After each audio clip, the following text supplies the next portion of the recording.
Monsieur le Président, Mesdames, Messieurs, chers amis, comment puis-je encore m'exprimer après Madame Karambaghi qui a tout dit? Elle a traité mon sujet, donc j'espère qu'il n'y aura pas trop de doublons, mais c'est difficile de faire mieux. Je vous félicite. Voilà, vous vouliez mon avis, je vous le donne. À l'heure même, quand même, je m'exprime, à l'heure même où se tient à Paris cette séance de l'Académie de géopolitique, la Maison-Blanche et le Kremlin ont un échange téléphonique qui, en principe, devrait se révéler déterminant. Je n'ai pas dit définitif, hein, déterminant pour le retour de la paix en Ukraine. En ce moment même, hein, c'est maintenant que ça se passe. À cette heure-ci. Au même moment, à Gaza, l'État hébreu ayant rompu la trêve, sous couvert qu'un nouveau 7 octobre serait en préparation, a repris ses bombardements massifs sur les populations. On parle déjà, c'était au petit matin, aujourd'hui, donc il y a quelques heures, on parle déjà d'un demi-millier de morts. Ceci dans le silence effrayant d'une communauté internationale apparemment passive, sinon impuissante. Alors là, je me permets une incidente sur tous vos propos. Il y a ce qui serait désirable, opportun, et puis ce qui relève de la volonté des hommes. Et on sait que dans ces relations internationales, ce n'est pas la bonne volonté ni la bonne foi qui prédomine. Donc je pense que je me suis bien fait comprendre. Passivité, puisque je parle de la passivité de la communauté internationale, en particulier l'Union européenne, si prompte par ailleurs à dégainer la menace d'une poursuite autonome des hostilités contre la Fédération de Russie, ceci en relais d'une Amérique par ailleurs occupée à défier l'Iran et à éradiquer sous les bombes la menace que les Houthis du Yémen font encore peser sur la mer Rouge. Et c'est là le sujet qui nous occupe à cet instant précis. Ici, maintenant, que dire à propos de l'attitude indéniablement ambiguë, c'est le titre de mon intervention, attentiste, empreinte de passivité de l'Union européenne à l'égard de la destruction de la bande de Gaza?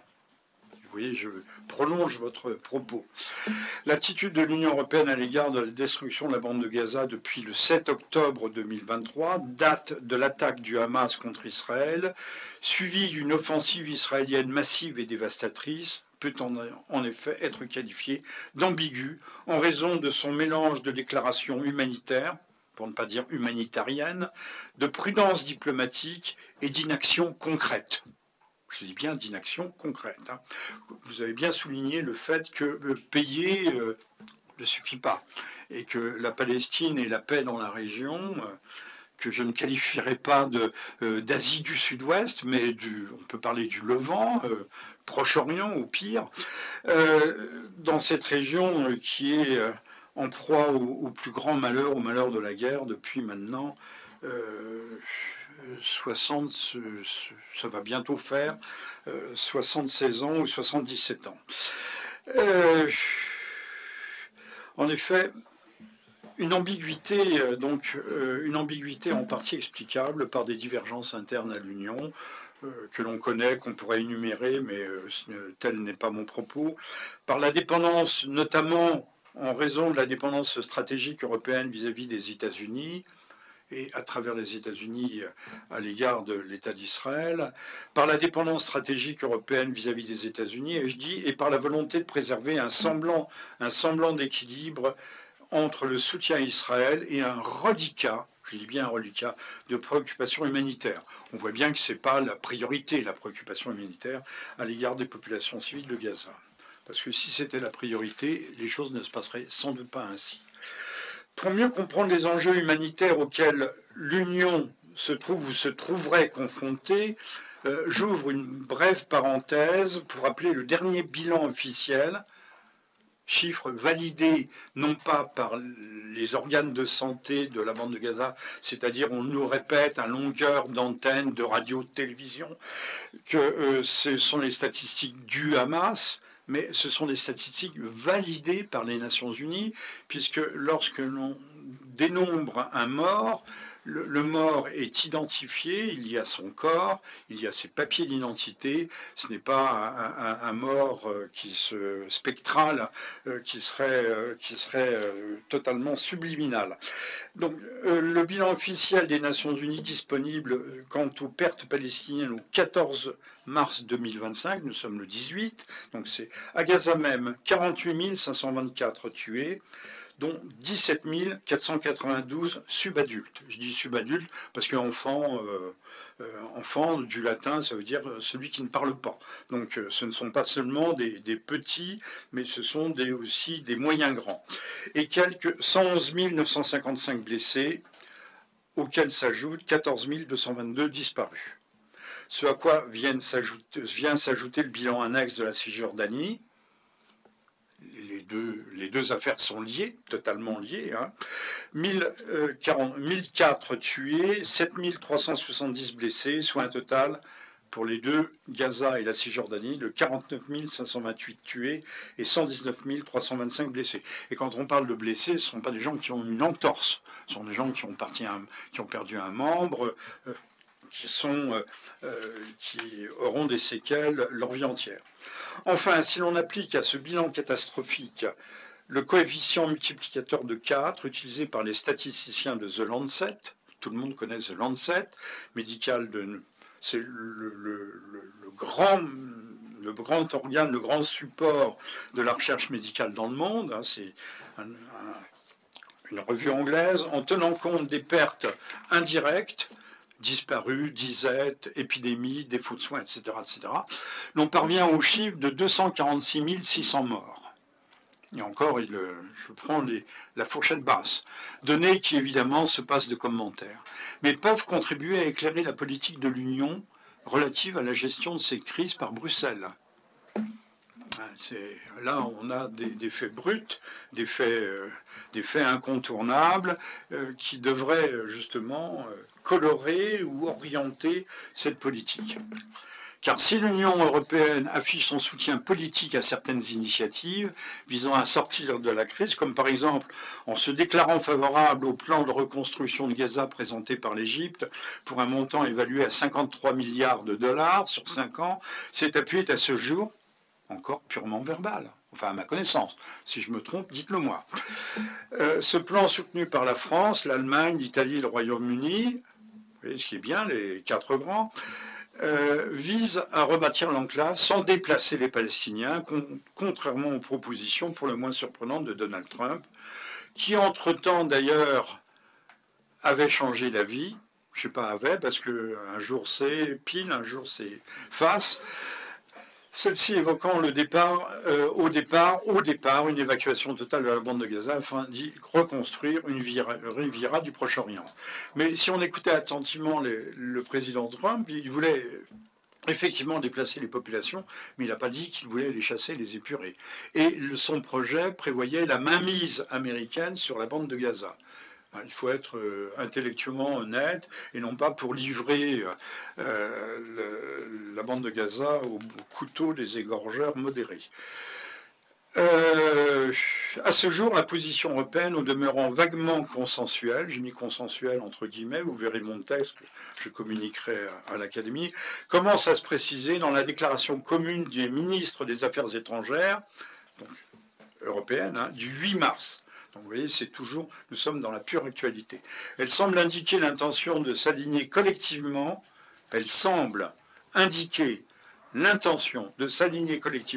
sur la recherche d'une solution humanitaire à la crise, ceci évidemment dans un cadre multilatéral, se démarquant de cette façon des positions intransigeantes adoptées à la fois par Israël et les États-Unis. Néanmoins, c'est une option qui demeure symbolique, en l'absence de mesures concrètes permettant de faire évoluer la situation en un sens positif et moins désastreuse. Non seulement en raison de la privation face à une situation qui est en fait de plus en plus désastreuse, non seulement en raison de la privation, il y a un blocus total de la bande de Gaza, privation d'électricité et de ravitaillement. On est passé de 150 à 200 camions de ravitaillement à 3 ou 4 ou 5 par jour. Il n'y a plus d'eau potable non plus, donc la population en est réduite à boire de l'eau en partie contaminée. Et c'est pour le moment bien gardé, mais l'Union européenne s'est pour le moment bien gardée de condamner clairement ce blocus. Et maintenant, et encore moins maintenant, on aura peut-être des nouvelles dans la journée, mais ça m'étonnerait grandement, la reprise des bombardements intensifs. Imaginez si la Russie, ça c'est une autre incidente, si la Russie avait bombardé comme ça massivement les Ukrainiens. On nous a parlé de Boutcha, mais je crois sans choquer trop ici que tout le monde sait que Boutcha était une mise en scène, comme elle l'avait été à Ratchak pour le déclenchement de la guerre du Kosovo. Alors, au lieu d'un ferme, toujours à propos de l'Union européenne, d'un ferme appel au respect du droit international humanitaire, et sans entreprendre d'actions diplomatiques fortes, et sans décider de la moindre sanction à l'égard d'Israël, parce que les sanctions existent, c'est des mesures de rétorsion qui ne sont... on ne va pas boycotter les produits israéliens, on n'est pas obligé d'émettre des oukases qui soient intolérables ou insupportables, mais on peut quand même faire comprendre qu'il y a des limites. La notion de limite est très importante. Elle est en train de disparaître dans le monde d'aujourd'hui. Les limites, puisqu'on veut faire disparaître les frontières. L'Union européenne s'est limitée à de vains appels à la paix et à la coopération internationale. Toujours la paix, c'est bien, mais c'est un mantra de dire la paix. Faut-il lui donner un contenu concret, lesquels sont bien entendu, ces invocations, ces vains appels, sont restés totalement lettres mortes. Pourtant, il existerait des motifs raisonnables de croire, alors là c'est une citation, qu'il existerait des motifs, je cite, des motifs raisonnables de croire que le seuil, toujours les questions de limite, le seuil indiquant que des actes de génocide ont été commis contre les Palestiniens à Gaza et que ce seuil a été atteint. Ce sont les termes qui ont été utilisés dans le rapport relatif à la situation des droits de l'homme dans les territoires palestiniens, rapport présenté lors de la 55e session du Conseil des Nations Unies relatif aux droits de l'homme. Genève, alors ça date d'il y a un an, puisque c'est le 26 mars 2024.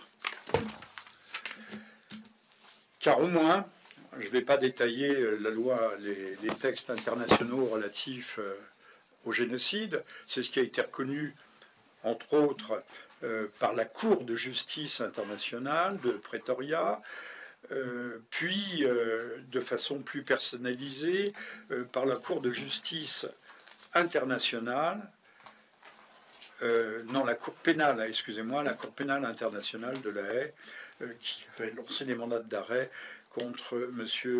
Yoav Gallant, chef d'état-major alors, il ne l'est plus depuis, et de M. Benjamin Netanyahou.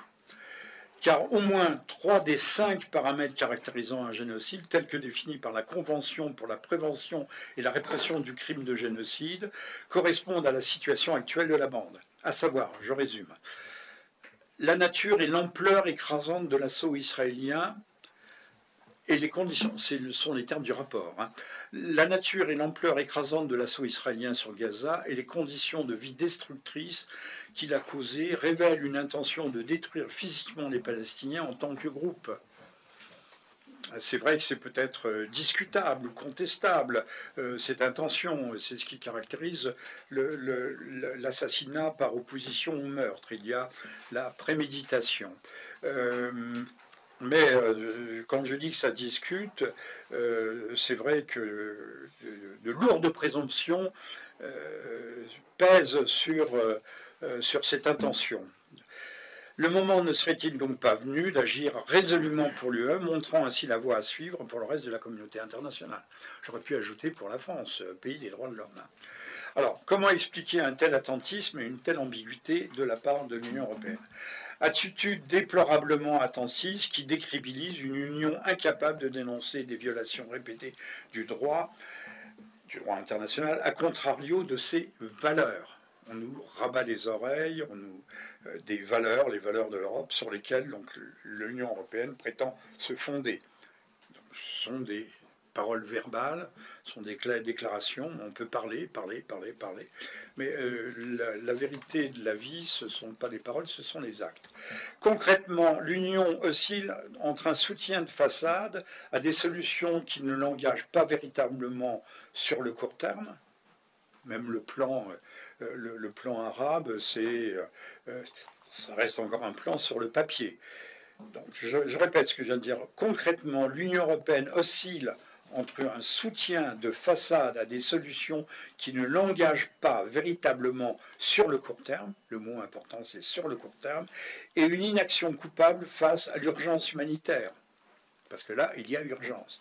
Sans prise de position plus tranchée et des actions tangibles pour influer concrètement sur Israël et ses alliés, alors que les conséquences humaines, ça va être de jour en jour de plus en plus insupportable, l'Union expose dramatiquement son impuissance aux yeux de tous. Le mot d'impuissance est faible. Son absence, on pourrait dire, son absence de volonté. Hein. Je rappelle la phrase de Guillaume d'Orange, là où il y a une volonté, il y a une voie. Mais donc, apparemment, la volonté fait défaut. Rapidement, évoquons quelques-unes des divergences internes au sein de l'Union relatives à la crise palestinienne, divergences entre les 27 liées à des intérêts géopolitiques contradictoires et des points de vue idéologiques également contradictoires. La France, en soutenant le plan arabe pour la reconstruction de Gaza, s'efforce vraisemblablement d'apparaître comme un médiateur. À l'occasion des discussions de Bruxelles, le 8 mars 2025, le ministre des Affaires étrangères a insisté sur une solution équilibrée. Alors, si quelqu'un ici peut m'expliquer ce qu'est une solution équilibrée, donc j'ai écrit formule qui, pour être franc, ne veut strictement rien dire. Mais ça doit être dû en même temps, équilibré. On ménage la chèvre et le chou. L'Allemagne, pour sa part, marquée par son engagement envers la sécurité de l'État israélien, a adopté une ligne résolument prudente en se ralliant aux appels à la paix, mais en se refusant à une critique ouverte des meurtrières actions israéliennes, tel le blocus humanitaire. Là, nous sommes dans l'actualité pure, un blocus humanitaire qui fait des ravages dans l'immense et l'extraordinaire silence médiatique, dans la crainte de fâcher, notamment dans la crainte de fâcher l'allié américain qui pourrait empêcher ces F-35 de décoller. Par contre, l'Irlande dénonce le blocus comme une violation flagrante du droit international, tandis que l'Espagne appelle, à la suite du tribunal pénal international de l'ONU, à des sanctions contre les responsables israéliens impliqués dans la crise humanitaire de Gaza. Deux positions tranchées qui contrastent fortement avec la tiédeur des prises de position de l'Allemagne et de la France. En Europe de l'Est, la Pologne et la Hongrie, étroitement alignées sur les États-Unis pour des raisons, entre autres, notamment de raisons de sécurité face à la Fédération de Russie, évitent de façon bien compréhensible de contrarier Washington, principal allié d'Israël. Quant aux États riverains de la mer Méditerranée, l'Italie et la Grèce, toujours partisans d'un renforcement de la stabilité régionale et d'un contrôle des flux migratoires, ils soutiennent, donc l'Italie et la Grèce soutiennent le plan de reconstruction arabe pour éviter un effondrement total de Gaza, d'une part, mais également pour contenir les risques migratoires que cet effondrement pourrait entraîner. Il reste prudent à l'égard des excès, dans la dénonciation des excès sécuritaires. Oui, j'appelle ça des excès sécuritaires, afin de ne pas compromettre l'avenir de leurs relations commerciales régionales et surtout énergétiques, sachant que Chypre va partager l'exploitation du Léviathan, entre autres, je crois dimanche champ gazier, avec Israël. Alors que d'extraordinaires gisements gaziers, j'ai écrit, seront prochainement mis en exploitation en Méditerranée orientale. Je rappelle aussi qu'il y en a un qui est face à Gaza. Donc si les Palestiniens étaient condamnés à immigrer, mais il faudrait peut-être leur offrir des couloirs aussi pour partir. Vous voyez à qui reviendraient ces champs gaziers, qui sont moins importants que ceux qui sont entre Chypre et la côte du Levant. Alors, depuis le 1er décembre 2024, l'Estonienne Kaja Kallas, haut représentant, je l'ai mis au masculin, pardonnez-moi mesdames, mais je ne suis pas wokiste, haut représentant pour les affaires étrangères et la politique de sécurité, qui a succédé à Joseph Borrell, assume en principe la responsabilité de cette politique extérieure de l'Union. Depuis 2009 et la création du poste par le traité de Lisbonne, le haut représentant de l'UE pour les affaires étrangères est en effet considéré comme le chef de la diplomatie européenne. Une diplomatie, c'est le mot de la fin, en conclusion, une diplomatie qui peine jusqu'ici, comme nous venons de le voir, à s'affirmer, à passer aux actes. Antérieurement, l'Espagnol Josep Borrell avait en vain tenté de pousser les États de l'Union. Rappelons que Josep Borrell est une émanation du parti ouvrier espagnol, PESO, avait en vain tenté de pousser les États de l'Union à une réelle et ferme condamnation des manquements israéliens. Au reste, ces propositions ont été systématiquement édulcorées ou écartées par la plupart des membres des 27 lors des conseils européens. Ainsi, par exemple, illustrant un veto formel paralysant de façon quasi permanente la prise de décision, en illustration d'un veto informel, permanent, de facto, qui paralysait toutes les prises de décision. Je mentionnerai, pour exemple, cette proposition de sanctions contre les colons israéliens extrémistes bloquée par la Hongrie en février 2005. Toujours l'actualité. Voilà, je vous remercie.